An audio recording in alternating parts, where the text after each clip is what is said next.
명령이다. 윤석열을 탄핵하자. 국민의 명령이다. 예, 힘찬 구호로 인사 말씀을 시작해 보겠습니다. 자, 국민의 명령이다. 윤석열을 탄핵하자.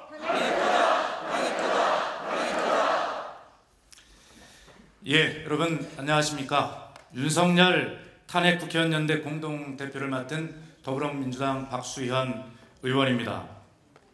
제가 탄핵 연대에 참여를 처음 했다고 그러니까 많은 언론과 국민들께서 이상하다는 의견을 많이 전달해 오셨습니다. 평소에 제가 가진 신중한 그런 이미지와 좀 거리가 있는 것 아니냐 이렇게 말씀을 하셨습니다. 맞습니다. 그런데 그런 제가 탄핵 연대에 1차로 기꺼이 참여했고 이 자리에 대표로까지 오늘 선출이 되었습니다. 이 의미는 가장 연장자인 민영배 의원이 임시의회 의장을 맡았고 아마 제가 그 두세 번째쯤 되는 것 같은데 그래서 대표가 된 게 아닌가 하는 생각이 듭니다. 그런데 아마 정말 돌아보면 이 박수현 같은 사람이 탄핵연대에 참여를 하고 대표로까지 선출된 것은 이 상황이 얼마나 엄중한 것이고 또 우리가 향후에 행동하는 것이 얼마나 신중할 것인가를 저는 상징하는 일이라고 저는 그렇게 믿습니다. 저는 최근 예결위 회의 과정에서도 윤석열 정부에 경고한 바 있습니다. 지금 나타나고 있는 여러 여론조사 기관의 17% 정도의 대통령 지지율은 박근혜 탄핵 직전의 상황과 유사하다. 그래서 국회 국무위원 총사퇴 등 특단의 대책으로 민심을 수습하고 국정 기조를 바꾸지 않으면 또다시 불행한 사태가 발생할 수 있다. 정말 제 나름대로 진심이 담긴 경고였습니다. 그러나 대통령은 변화의 조짐이 전혀 보이지 않습니다. 바닷물이 쓰나미처럼 밀려오고 있는데 물바가지 하나 가지고 그 바닷물을 막아보겠다고 저렇게 변명하고 나서는 뻔뻔한 모습이 참으로 안쓰럽습니다. 민생은 파탄인데 대통령은 우리 경제가 확실히 살아나고 있다라고 하는 전혀 현실과 동떨어진 별나라 이야기를 하고 있습니다. IMF 사태보다 더 고통스럽다고 합니다. 이태원에서 159명의 꽃다운 청춘들이 길을 걷다가 이유도 모른 채 압살을 당했는데 누구 하나 책임지지 않는 그러한 뻔뻔한 나라가 되어버렸습니다. 국가를 믿고 소중한 자식을 군대에 보냈는데 상관의 잘못된 명령으로 이 소중한 자식의 생명을 나라에 바치고 잃었는데 그 죽음의 진상 규명조차도 대통령의 거부권에 가로막혀버린 그런 나라가 되고 말았습니다. 김건희가 개입한 국정농단 의혹이 국정을 마비시키고 있음에도 그 진상조사를 하자고 하는 특검에 대해 대통령은 반복해서 거부권을 행사합니다. 윤석열은 김건희 특검법이 야당이 추천하는 특검이기 때문에 위헌이라고 주장합니다. 그러나 이미 2016년 국정농단 특검과 2018년 드루킹 특검 때 모두 당시 여당의 특검 추천권이 배제되는 취지의 우리는 그런 특검을 한 바 있습니다. 배우자의 특검에 대해 대통령이 연이어 거부권을 행사하는 이 행위야말로 이해 충돌이고 반헌법적 행위입니다. 대통령은 스스로 이렇게 열심히 일하는 대통령은 처음 본다는 소리를 많이 듣는다라고 하는 기막힌 이야기를 했습니다. 국민께서도 이런 대통령 처음 본다 이렇게 말씀하십니다.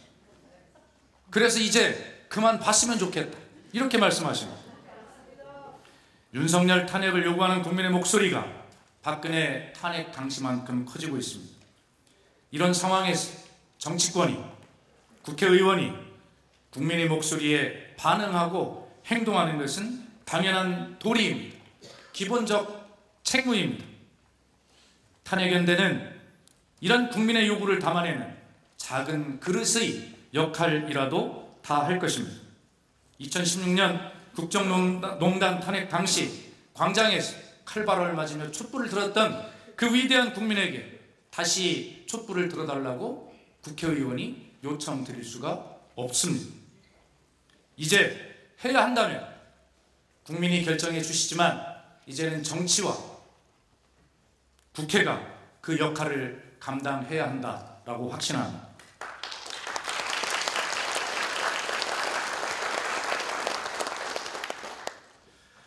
오늘 우리의 이 출범은 저 무도하고 무능하고 반헌법적이며 반민주적이고 서민적인 윤석열 정권을 끝장내는, 그래서 정말 지속 가능한 대한민국을 만드는 진정한 애국운동이고 진정한 민주운동이다, 저는 이렇게 생각을 합니다.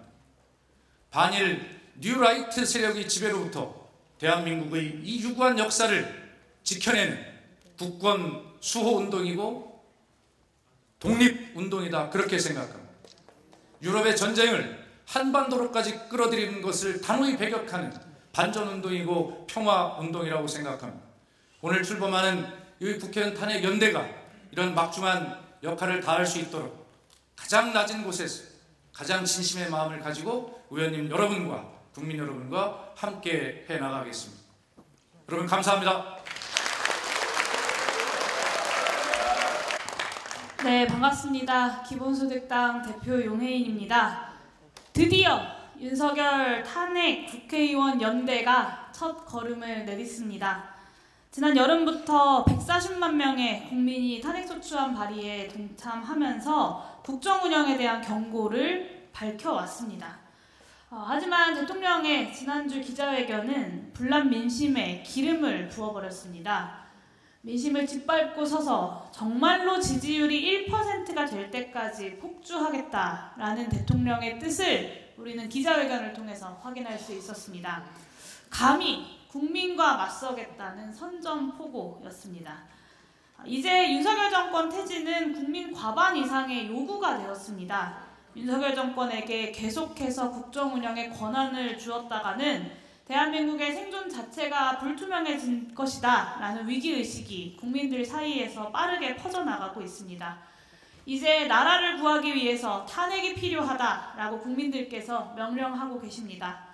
존경하는 선배 동료 의원 여러분, 그리고 국민 여러분, 지난 총선에서 국민들께서 여기 있는 야권 의원들에게 의석 과반 이상을 모아주신 데에도 민주진보 진영이 하나가 되어서 윤석열 정권을 심판하라는 국민들의 뜻이 있었습니다.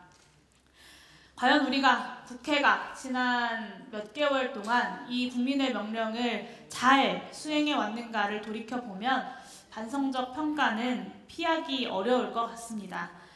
야권 내에 대통령 퇴진에 대한 공감대가 분명히 존재하지만 이 공감대가 하나의 힘으로 모여왔는가에 대해서는 아직 국민들께서 조금 의문을 갖고 계신 것 같습니다. 80%가 넘는 국민이 정권에 대한 부정평가를 보내고 있는데 이 분노한 민심이 광장에서 아직 모이지 못하고 있습니다. 분노한 국민이 거리로 나와서 주권자로서 목소리를 낼 수 있도록 정당들이 먼저 합심해서 길을 트는 역할을 해야 한다고 생각합니다. 분노한 민심이 정권교체의 파도가 될 수 있도록 국민들에게 광장을 돌려드려야 할 것입니다. 윤석열 정권 퇴진을 위해서 정당과 시민사회 그리고 국민과 하나 되어서 함께 나아가는 범국민 연합이 저는 필요하다고 생각합니다. 안정적이고 평화로운 정권 이양을 위해서라도 범국민 연합은 필수적이라고 생각합니다. 대한민국 민주주의 역사의 큰 파도 뒤에는 언제나 정당과 시민사회 그리고 국민들의 연합이 있었습니다.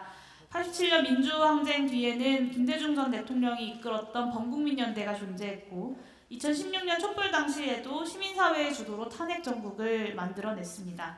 모두가 불가능할 것이라고 여겼던 민주주의의 승리를 만들어냈던 원동력이 범국민연대였다라는 것을 우리 역사가 보여주고 있습니다. 이제 2024년에 우리가 그 역사를 이어받아서 새로운 역사를 써야 할 때입니다.